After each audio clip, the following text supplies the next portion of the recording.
Hello friends, जय जगन्नाथ। आशा करुँची आपण मैंने समस्ते भलरे थे।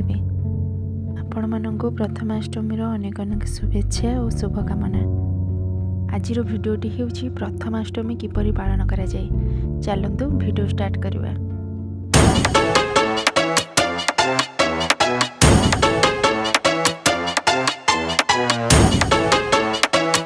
दर्शक बंधु, कथारे अछि 12 मासरे 13 प्रकार पर्व।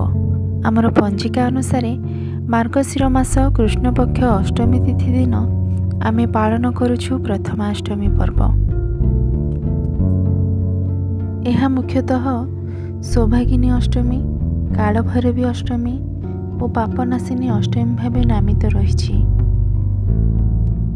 अतीतरे लोकमत रही जे मार्गशीर मास को वर्षर प्रथम मास बा आद्य मास बोली गणना करा जाए।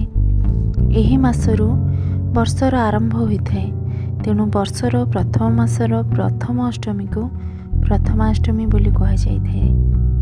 एही दिन आम घरर प्रथम जात संतान से पुओ होंतु कि झियो होंतु सेमानकु नुआ पोशाक पिंधाई वंदापना करा जाए। हलदी पत्रर पिठा खाई अष्टमी पालन करा जाए। आमे मध्य बहुत भलरे प्रथमाष्टमी पालन करिछु।